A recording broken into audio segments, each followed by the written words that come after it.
Hello everyone, आज की video में हम लोग पढ़ेंगे बीमा यानी डिमेंशन। और इसमें हम देखेंगे कि बीमा क्या है, इसका सूत्र क्या होता है, किसी भी भौतिक राशि यानी बल, लंबाई, समय, त्वरण, इन सब की बीमा कैसे निकालते हैं और आप लोगों के एग्ज़ाम में क्वेश्चन किस तरह से आते हैं। तो सब कुछ वन टू ऑल देखेंगे इस वीडियो में। तो चलिए स्टार्ट करते हैं। दोस्तों, यहाँ पर ऊपर हमने हेडिंग डाली हुई है बीमा यानी कि डिमेंशन। इसकी अगर आप परिभाषा पर नज़र डालेंगे तो ये है, बीमा एक ऐसी विधि है जो किसी पद्धति पर निर्भर नहीं करती है, अर्थात पद्धति बदलने पर बीमा समान रहती है। ठीक, इतना भी आप केवल याद रखिए कि पद्धति बदलेंगे, चाहे एमकेएस है चाहे सीजीएस है, चाहे जो पद्धति रहेगी बीमा समान रहेगी। बस आप केवल इतना ही ध्यान दीजिए, सब कुछ अभी आपको आगे समझ में आ जाएगा। ठीक, तो पहले देखिए बीमा को हम लिखते कैसे हैं। तो बीमा को MLT के रूप में लिखा जाता है। ठीक, बीमा को किस में लिखा जाता है? MLT। देखिए, M का मतलब होता है मास। मास यानी कि द्रव्यमान, जिसे आप जानते हैं, इसको आप किलोग्राम बोलते हैं, ग्राम बोलते हैं। तो जो किलोग्राम और ग्राम है उसे द्रव्यमान बोलते हैं, इंग्लिश में मास, और बीमा के रूप में M। इसके बाद L है। L को इंग्लिश में बोलते हैं लेंथ यानी कि लंबाई। लंबाई जिसे आप बोलते हैं मीटर बोलते हैं, सेंटीमीटर बोलते हैं, किलोमीटर बोलते हैं। तो ये सब होती है लंबाई। तो सब कुछ क्या है, मीटर हो या सेंटीमीटर हो या डेसीमीटर हो, किलोमीटर हो, सब कुछ को हम रखेंगे लंबाई के रूप में यानी कि लेंथ के रूप में। लेंथ यानी जिसे आप बोलेंगे L। ठीक, और इसके बाद T है टाइम। टाइम जिसे आप बोलते हैं समय। समय को आप लिखते हैं सेकंड से। ठीक, तो जब सेकंड दिया रहेगा तो आप समझेंगे कि समय दिया है, समय रहेगा तो टाइम रहेगा, और टाइम रहेगा तो T। ठीक, इतना समझिए कि अगर हमें कहीं पर किलोग्राम या ग्राम द्रव्यमान दिया गया रहेगा तो उसे हम M बोलेंगे। ठीक, और अगर हमें कहीं पर लंबाई मीटर, सेंटीमीटर, किलोमीटर में दी रहेगी तो हम उसे L बोलेंगे। और यहाँ पर अगर T है, समय दिया रहेगा, तो समय को सेकंड नहीं, यहाँ पर हम T बोलेंगे। ठीक, इतना ध्यान रखिए। अब फिर से एक बार नज़र डाल देते हैं। यहाँ पर पहले हमें बीमा लिखनी क्या है, जैसे लंबाई की बीमा है तो सबसे पहले बीमा का सूत्र होता है MLT। इसी में आप बीमा लिखेंगे, इसी में आपको बताना है कि किसकी बीमा क्या होगी। ठीक, अब यहाँ से देखते हैं, मान लीजिए हमें लंबाई की बीमा निकालनी है। ठीक, तो लंबाई को हम क्या लिखते हैं? L। L है, L लिखते हैं हम लंबाई को। तो क्या हो जाएगा यहाँ से हो जाएगा, जब हम लंबाई को L लिखेंगे। अब यहाँ पर ना ही द्रव्यमान है ना ही टाइम है, केवल लंबाई है। तो केवल लंबाई के लिए हम लिख सकते हैं M0 L की पावर 1 और T की पावर 0। ठीक, तो उससे 1 नहीं लिखा जाता है पावर में, अगर आप चाहें तो लिख सकते हैं। तो M नहीं है, T नहीं है, यानी कि M0 T0, MT नहीं है, केवल L है। तो यहाँ से हमारी इसकी बीमा आ जाएगी L। ठीक, क्योंकि केवल लंबाई है, केवल लंबाई की बीमा L। इसी प्रकार आप लोग प्रयास कीजिए समय की बीमा। अभी आपको समझ में नहीं आ रहा होगा, जब आप थोड़ा आगे बढ़ेंगे तो भी आपको सब कुछ समझ में आ जाएगा। ठीक, समय की बीमा, समय को हम लिखते हैं सेकंड से। सेकंड यानी समय, टाइम। ठीक, T है। तो इसमें केवल और केवल समय दिया गया है, तो समय में भी आपको M0 मिलेगा, द्रव्यमान नहीं है। इसमें L भी 0 है क्योंकि यहाँ पर लंबाई भी नहीं है, केवल T है इसमें। ठीक, T है, तो केवल T है, तो इसे हम क्या लिख सकते हैं? इसे हम लिख सकते हैं ओनली T, क्योंकि इसका 0 लिखने का आपको कोई मतलब नहीं रह जाता है। 0 अगर आप लिखेंगे थोड़ा आपका स्पेस भी लेगा, तो इसलिए आपको 0 नहीं लिखना है। जहाँ पर 0 है उस टर्म को आपको गायब कर देना है। तो M0 है, M को गायब कर दिए, L0 है, L को गायब कर दिए, T हमारा केवल बचा है तो हमने T यहाँ पर लिख दिया। इसी प्रकार देखते हैं द्रव्यमान की बीमा। कई सारी बीमा आप निकालेंगे तो आपके माइंड में बैठ जाएगा कि बीमा ऐसे ही निकलती है, सूत्र यही होता है। ठीक, तो इसीलिए आपको कई सारी बीमा हम निकाल कर बता रहे हैं। द्रव्यमान को हम लिखते हैं M से, मास जिससे आप बोलते हैं द्रव्यमान या किलोग्राम, इसे हम लिखते हैं M से। ठीक, अब द्रव्यमान की बीमा क्या होगी? यहाँ पर M1 है, L भी 0 है, लंबाई नहीं है द्रव्यमान में, और ना ही द्रव्यमान में समय है। तो यहाँ पर 0 वाले टर्म को आपको कर देना है गायब, और जो भी आपके पास पावर 1 है उसे आपको लिख देना है। ठीक, M। समझ गए? लंबाई की बीमा L होगी, समय की बीमा T होगी, और द्रव्यमान की बीमा M होगी। ठीक, ये थी अभी सिंपल सा है ये सब। अब थोड़ा सिंपल से हार्ड की तरफ बढ़ेंगे तो आपके माइंड में एकदम कॉन्स्टेंटली ये बैठ जाएगा। ठीक, तो यहाँ पर अब देखते हैं आयतन की बीमा। आयतन की बीमा आप कैसे लिखेंगे? सबसे पहले तो आपको पता है चाहिए कि आयतन बराबर होता क्या है। आयतन बराबर आपका होता है लंबाई गुणे चौड़ाई गुणे ऊंचाई। ठीक, इतना आप लोग जानते हैं। अब देखिए, लंबाई भी हमारी क्या है? एक प्रकार की जो L है। ठीक, लंबाई लेंथ है एक प्रकार की, तो लंबाई भी हो गई L इंटू चौड़ाई क्या है? चौड़ाई को भी आप या मीटर में लिखेंगे या सेंटीमीटर में लिखेंगे। और अभी आपने ऊपर देखा कि चाहे मीटर हो, चाहे सेंटीमीटर हो, चाहे किलोमीटर हो, सबको लिखेंगे L के टर्म में। ठीक, तो लंबाई को भी आप एल लिखेंगे, यानी मीटर सेंटीमीटर में लिखेंगे। और चौड़ाई मिल गई, चौड़ाई को भी आप एल के ही टर्म में लिखेंगे, क्योंकि चौड़ाई भी मीटर है सेंटीमीटर ही हो गई। इंटू ऊंचाई, ऊंचाई को भी आप बताएंगे कि हाँ भाई ये 1 मीटर ऊंचा है, ये 2 मीटर ऊंचा है, ये 1 सेंटीमीटर ऊंचा है, यानी कि जो आपकी ऊंचाई है वो भी आप एल के ही टर्म में लिखेंगे। ठीक, गुणा है सब में, तो गुणा कर देंगे तो गुणा हो जाएगा, तो ये क्या हो जाएगा L into L into L, तो ये हो जाएगा एल क्यूब। ठीक, अब देखिए यहाँ से बीमा अभी हमें नहीं पता है, समझ लीजिए एल क्यूब। अब यहाँ पर अगर आप देखेंगे तो केवल इसमें एल क्यूब है। ठीक, एल क्यूब को हम इधर लिखेंगे, थोड़ा सा समझने के लिए है। अब यहाँ से आप देखेंगे तो m 0 है, यहाँ पर द्रव्यमान नहीं दिया गया है, लंबाई चौड़ाई ऊंचाई है, t का भी कोई भी इसमें रोल नहीं है, केवल l का रोल है, वो है 3। तो इसकी बीमा क्या आ गई हमारी, बताइए। m और t को गायब कर देंगे, इसमें कोई भी जो हमारा मान है वो नहीं है, 0 0 है, तो आंसर हो गया L3। ठीक, अभी आपने 3-4 बीमा निकाली, एक बार रिपीट करेंगे सब कुछ समझ में आ जाएगा। ठीक, अब थोड़ा बढ़ते हैं हम हार्ड की ओर, जो कि हमें थोड़ा कठिन लग रहा है देखने में, उसे हम देखते हैं।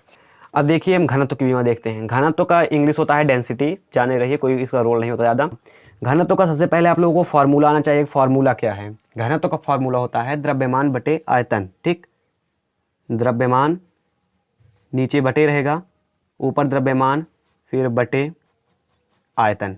ठीक, सबसे पहले आप लोगों को पता रहना चाहिए कि हम जिसकी बीमा निकाल रहे हैं ये कौन सी चीज़ है। तो घनत्व तो बराबर होता है द्रव्यमान बटे आयतन। ठीक, अभी आप लोगों ने क्या देखा, सबसे पहले द्रव्यमान की बीमा देखी। द्रव्यमान होता है हमारा किलोग्राम लिखते हैं या ग्राम लिखते हैं, द्रव्यमान हमारा होता है इंग्लिश में आप बोलते हैं मास। ठीक, मास। अब मास का तो हम m निकालेंगे क्योंकि इसे हम किलोग्राम में ही लिखेंगे, इसके अलावा कोई लिखने का चारा नहीं है। ठीक, अब आयतन आप देखते हैं, आयतन में होता है लंबाई गुणे, अभी आपने पहले देखा चौड़ाई गुणे ऊंचाई। ठीक, ऊंचाई। अब इसका क्या हो जाएगा फार्मूला, एक बार सोचिए थोड़ा। यहाँ पर लगाते हैं बराबर का चिन्ह। अब ऊपर तो हो जाएगा m। ठीक, m हो गया, ऊपर हो गया कि नहीं। अब हमें MLT के फॉर्म में इसे लिखना है, तो ऊपर m आ गया, अब नीचे बटा है, बटा लगाएंगे। अब नीचे क्या है, L ही आपको दिखाई दे रहा है, क्योंकि देखिए यहाँ पर लंबाई भी L है, चौड़ाई भी L है, ऊंचाई भी L है। L इंटू L क्या हो जाएगा, L क्यूब हो जाएगा। तो क्या करना है आपको, L क्यूब। ठीक, इतना समझ गए आप, L क्यूब हो गया। अब यहाँ से क्या करेंगे आप लोग जानते हैं, जैसे मान लीजिए आपको लिखा है 1/10⁻²। जब आप इसे ऊपर ले जाते हैं तो हो जाता है 10⁻²। ठीक, तो इसी प्रकार जैसे ML3 है, M/L3 है, तो जब हम L को ऊपर ले जाएंगे तो जो अगर प्लस में है तो हो जाएगी माइनस में, तो हो जाएगी ML-3। ठीक, समझ गए कि नहीं, नहीं समझे भी, चलिए आगे समझेंगे आप। आंसर हो गया इसका ML-3। ठीक, ये निकल गई हमारी बीमा घनत्व की। ठीक है, ध्यान से देखिए, सब समझ में आएगा। अब घनत्व के बाद हम लोग देखते हैं वेग की बीमा। वेग आप लोग जानते हैं, क्लास 10th में ही आप लोगों ने पढ़ लिया होगा कि भैया वेग क्या होता है। तो वेग की बीमा देखते हैं, इधर हमने लिख दिया वेग, अब इसकी देखते हैं बीमा।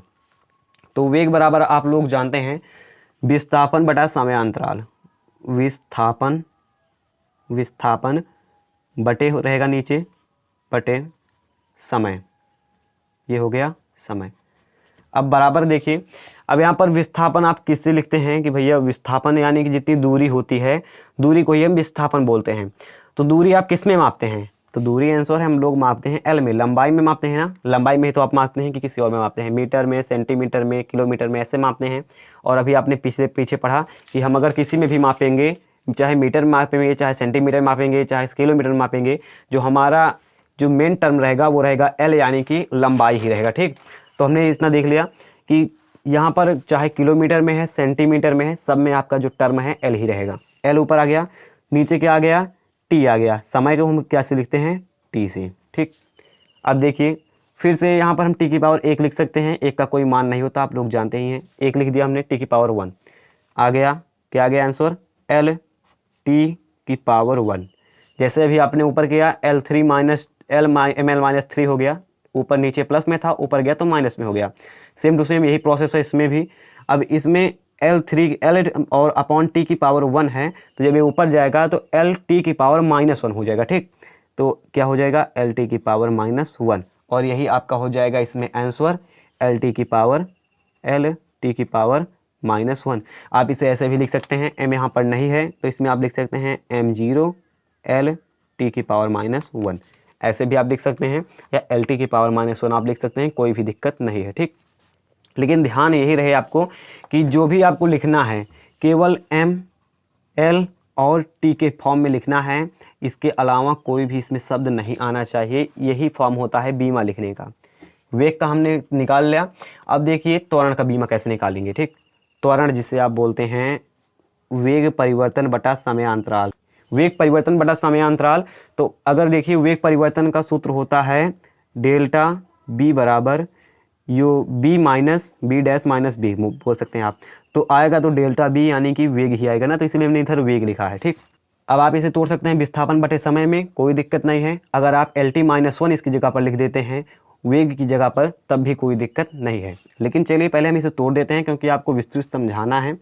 तो इधर से हम लगाते हैं बराबर का चिन्ह और इधर वेग परिवर्तन है, तो वेग परिवर्तन बराबर क्या होता है, विस्थापन होता है बटे समय होता है, समय, ठीक, समय।